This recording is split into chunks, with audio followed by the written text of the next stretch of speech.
سب کچھ اللہ نے جو نظام بنایا ہے آزمائش کے لیے. آج لوگ تکبر کر رہے ہیں, فخر کر رہے ہیں, اللہ کے حکام کی دھجیاں اڑائی جا رہی ہیں, لیکن اللہ نے فرمایا تمتعوا, مزے اڑا لو. میں نے بتایا نا لبرل لوگ زیادہ مزے اڑاتے ہیں, بارش میں بغیر کپڑوں کے انجوائے کرتے ہیں. مولانا لوگ تو بیچارے تھوڑا کپڑوں کا خیال کر لیتے ہیں نا. تو اللہ فرماتے ہیں تمتعوا, بہت مزے اڑاؤ, شرابیں بھی پیو, زنا بھی کرو, حرام دوستی. جو شادی کی بات کرے اس پر تو بولو ہر وقت شادی شادی کرتا رہتا ہے ممبر پہ بیٹھ کے, لیکن زنا کرتے رہو بیٹھ کے, لڑکیوں سے حرام دوستیاں لگاتے رہو, یتیموں کا مال کھاتے رہو, بڑا بھائی چھوٹے بھائی کو وراثت نہ دے, انٹرنیٹ پر پوری پوری رات ننگی فلمیں دیکھتے رہو بیٹھ کے, لڑکیوں سے اسکائپ پہ ویڈیو چیٹنگ کرتے رہو. اللہ فرماتے ہیں تمتعوا, مزے اڑاؤ, اڑاؤ جتنے اڑا سکتے ہو. ان مصیرکم الی النار, آنا آگ کی طرف ہے, کیونکہ میں رب ہوں, میری سزا پھر میرے حساب سے ہوگی, تمہارے حساب سے نہیں ہوگی. وہ سزا مؤخر اس لیے کی ہے کہ بہت بڑی ہے, چھوٹی موٹی ہوتی تو اسی وقت 2 تھپڑ لگا کے چھوڑ دیتا. یہ تاخیر اس لیے کی ہے کہ مہلت دے رہا ہے, مہلت, اب توبہ کر لو, اب توبہ کر لو, اب توبہ کر لو. نہیں کی تو اللہ فرماتے ہیں موت کا جب وقت آئے گا, پوری دنیا کی دولت بھی اگر دے گا تو میں تیری جان نہیں چھوڑوں گا. کلا انہا کلمۃ ہوا قائلھا, فرمایا اس سے پہلے توبہ کے 2 آنسو بہاتا. زمین اور آسمان نے اگر گناہوں سے زمین اور آسمان کے خلا کو بھر دیا ہے نا, وہ 2 آنسو آگ ٹھنڈا کرنے کے لیے کافی تھے. لیکن جب تم موت اپنی آنکھوں سے دیکھے گا, ساری دنیا کی دولت بھی خرچ کر دے گا, تو اللہ فرماتے ہیں توبہ کا کلمہ ایسا ہوگا, انہا کلمۃ ہوا قائلھا, ایک زبان سے نکلا ہوا کلمہ جو ہوا میں تحلیل ہو گیا. اللہ اپنے قانون میں بہت سخت ہے میرے بھائی. فرعون ساری زندگی نافرمانی کرتا رہا, جب پہلا غوطہ کھایا ہے توبہ کی نا اس نے, اور کیسی پرفیکٹ توبہ کی.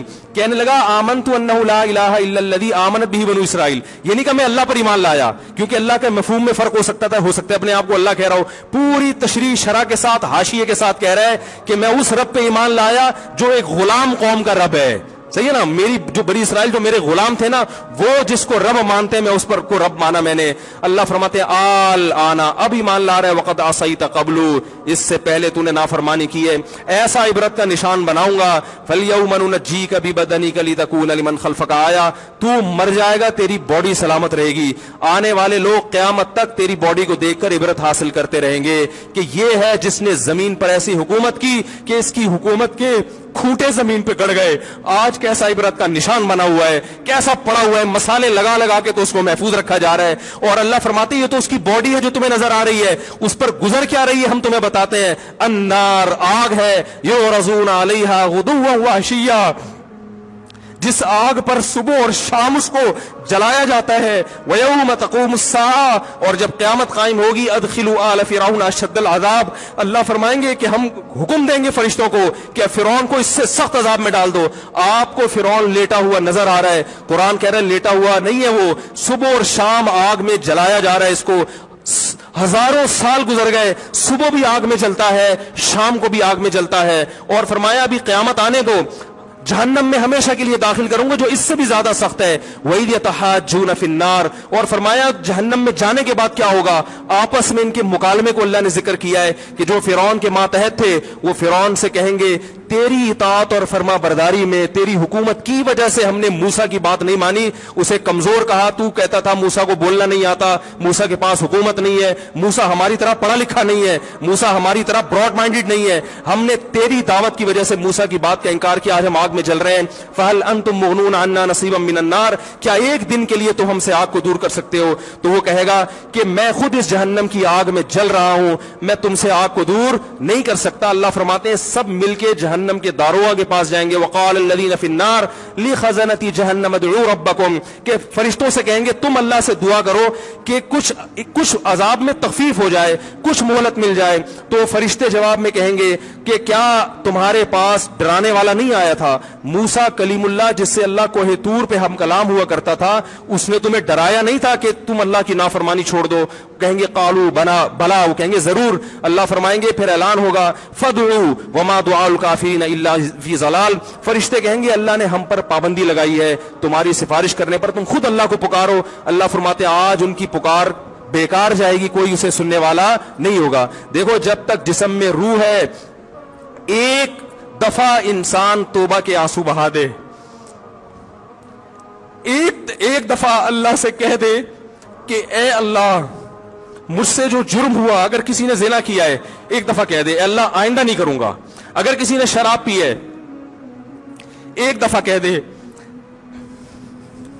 کہ اللہ آئندہ نہیں پیوں گا. اگر کسی نے اپنے والدین کو ستایا ہے ایک دفعہ کہہ دے اللہ آئندہ نہیں ستاؤں گا. اگر کسی نے وراثت کھائی ہے ایک دفعہ کہہ دے اللہ حق واپس کروں گا، آئندہ کسی کا حق نہیں دباؤں گا.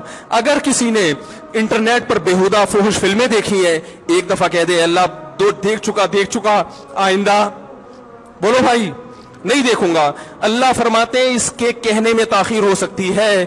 وَمَن يَعْمَلْ سُوءًا أَوْ يَظْلِمْ نَفْسَهُ ثُمَّ يَسْتَغْفِرِ اللَّهَ یجد اللہ غفور الرحیم. کہ ایسا ہی بڑا سے بڑا جرم کر لے اس کے بعد جب اللہ سے توبہ کرے گا بشرطے کہ روح جسم کے اندر موجود ہو، اللہ فرماتے ہیں یجد اللہ غفور الرحیم. اللہ صرف گناہ کو معاف نہیں کرے گا بلکہ یہ اللہ کو غفور اور رحیم پائے گا. غفور بھی پائے گا، پانے کا مطلب ہے محسوس کرے گا کہ اللہ نے اس کے جرم کو معاف کر دیا ہے، اور رحیم بھی پائے گا کہ مزید رحمتیں بھی کر رہا ہے. یہ اس وقت تک اللہ کی طرف سے بھائی پیکیج ہے جب تک روح جسم کے اندر موجود ہے، کیونکہ غیب کا معاملہ ہے. جب اس روح اور جسم کا رشتہ کمزور ہو گیا ایڑیاں رگڑتے رہو گے لیکن اللہ توبہ قبول کرنے کے لیے تیار نہیں ہوگا. اللہ سے دعا ہے کہ اللہ ہمیں اس وقت کے آنے سے پہلے سدھرنے کی توفیق عطا فرمائے، اور اس بے حیائی کا جو طوفان ہمارے معاشرے میں پھیلا ہوا ہے اللہ اس بے حیائی کے طوفان سے ہمیں بھی اور اپنے اہل و عیال اور اپنی اولادوں کو بھی بچنے کی توفیق عطا فرمائے.